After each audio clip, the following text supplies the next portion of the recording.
Hello and welcome back to Brewer's Bastion, your weekly supplier for the mythical and monstrous. Today, steel yourselves for a fight with a mighty construct, one intent on destroying not your adventuring party, but the armor and weapons that they carry. Will you leave your equipment and save yourselves, or will you fight to keep your hard-earned treasure? Let's jump in and meet the Rustbeast.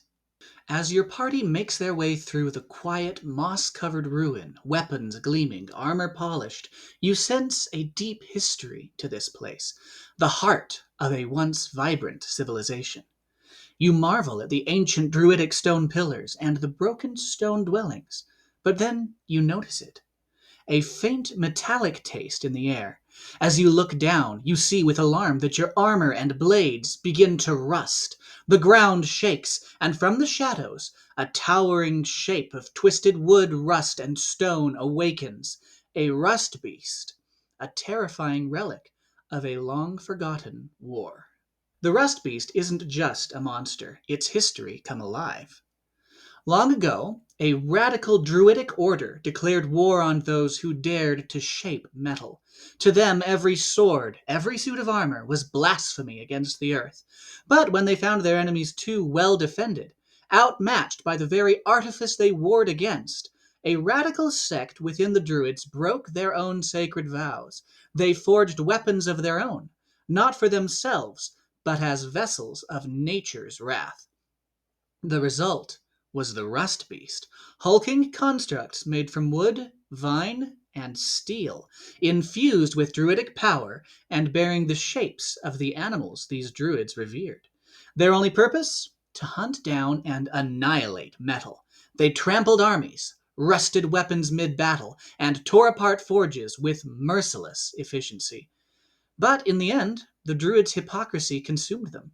The circle tore itself apart, fractured by the infighting that erupted over the creation of these monstrosities, leaving behind only the rust beasts, cursed to wander and continue to wage a war that was lost long ago.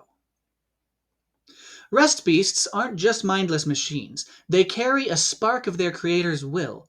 They don't speak, but they still understand the ancient tongue of their druidic makers. Some scholars even believe that they're part construct, part soul, possessed by fragments of the druids who built them. Rust beasts don't care about flesh, they care about metal.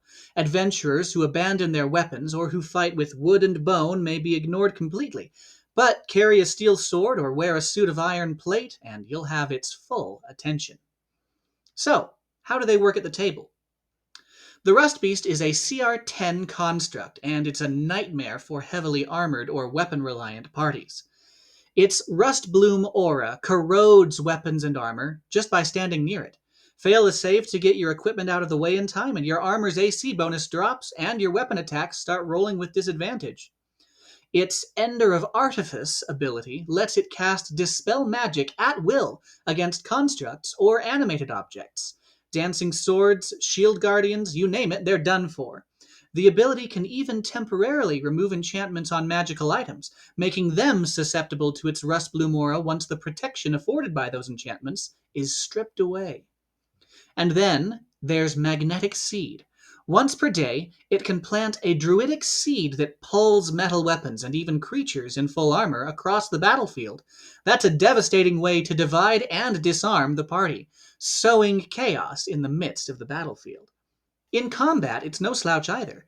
Two heavy, rusted slam attacks, each dealing both bludgeoning and acid damage, make it hit like a truck, and its Corrosive Pulse ability lets out a burst of acidic gas that not only hurts, but permanently damages non-magical armor if you fail the save. Of course, not every encounter needs a towering war machine. There's also a smaller variant, the Rustbeast Familiar. At challenge rating 1, these little constructs still corrode metal and even unleash small corrosive pulses, but they're better suited for early game encounters. Imagine them scurrying around dungeons, serving as scouts that warn a greater Rustbeast of intruders. And for roleplay, they make eerie, unsettling familiars, or guardians for NPCs who dabble in forbidden druidic lore. So, how can you use a Rustbeast in your campaign? As a DM, the Rustbeast is perfect for shaking up parties that lean heavily on metal gear, particularly if you can line up the fight to include its magnetic seed. Suddenly, the fighter in plate mail isn't invincible. The party finds themselves disarmed as their weapons are pulled to the seed, forcing your players to decide if it's worth spending their entire turn just to retrieve one. It forces players to think creatively, find alternate weapons, and maybe even consider whether it might be better just to leave their weapons and armor behind, to avoid a confrontation altogether. After all, the Rustbeast doesn't typically attack adventurers who aren't carrying metal. The Rustbeast is more than just a monster. It's a relic of hypocrisy, a weapon of desperation, and a terrifying reminder of how far zealotry can twist noble ideals. So, will your players fight it head on, or abandon their steel to survive? Let me know in the comments how you plan to use this rusty relic in your campaigns.